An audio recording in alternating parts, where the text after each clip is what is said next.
Instagram വഴി പരിചയപ്പെട്ട പ്രായപൂർത്തിയാകാത്ത പെൺകുട്ടിയെ പീഡിപ്പിച്ച കേസിൽ പ്രതിയെ പോലീസ് അറസ്റ്റ് ചെയ്തിരിക്കുന്നു. പെൺകുട്ടിയെ കാണാതായതിനെ തുടർന്നുള്ള അന്വേഷണത്തിലാണ് പീഡന വിവരം പുറത്തായതും ശേഷം 20 വയസ്സുകാരൻ പിടിയിലായിരിക്കുന്നത്. ശ്രുതി കല്ലമ്പലം ശങ്കരമുക്ക് വിളയിൽ വീട്ടിൽ 20 വയസ്സുകാരനായ ആദിത്യനെയാണ് പൂയപ്പള്ളി പോലീസ് കഴിഞ്ഞ ദിവസം പോക്സോ നിയമപ്രകാരം അറസ്റ്റ് ചെയ്തിരുന്നത്.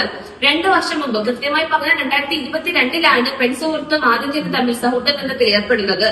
സൗഹൃദം നടിച്ച് പെൺകുട്ടിയെ പല സ്ഥലത്തും കൊണ്ടുപോയി പീഡിപ്പിച്ചുവെന്നാണ് പോലീസ് ഇയാൾക്ക് മേലെ ചുമത്തിയിരിക്കുന്ന കുറ്റം.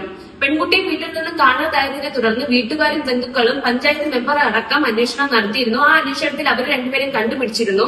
തുടർന്ന് പെൺകുട്ടിയെ വിശദമായി കൌൺസിലിംഗ് നടത്തി വീട്ടിൽ കൊണ്ടുവരാൻ ശ്രമങ്ങൾ നടത്തിയിരുന്നു. എന്നാൽ പെൺകുട്ടി അതിന് വഴങ്ങിയിരുന്നില്ല. ചൈൽഡ് ലൈൻ പ്രവർത്തകരുടെ ഇടപെടൽ മൂലം പെൺകുട്ടിയെ കൊല്ലത്തുള്ള സ്നേഹതീരത്തേക്ക് മാറ്റുകയായിരുന്നു. അവിടെ നിന്ന് പെൺകുട്ടി പോലീസിനോടും മറ്റു പ്രവർത്തകരോടും വിശദമായ വിവരങ്ങൾ കൈമാറുന്നുണ്ട്. പെൺകുട്ടിയുടെ മൊഴി പോലീസ് അപ്പോൾ തന്നെ രേഖപ്പെടുത്തിയിരുന്നു. പെൺകുട്ടിയുടെ മൊഴിയിൽ പല സ്ഥലങ്ങളിൽ വെച്ച് 20 വയസ്സുകാരനായ ആദിത്യൻ പീഡിപ്പിച്ചു എന്ന് പറയുന്നുണ്ട്. പെൺകുട്ടിയുടെ മൊഴിയുടെ അടിസ്ഥാനത്തിൽ പൂയപ്പള്ളി പോലീസ് 20 വയസ്സുകാരനായ കല്ലമ്പല സ്വദേശി ആദിത്യനെ അറസ്റ്റ് ചെയ്തിരുന്നു.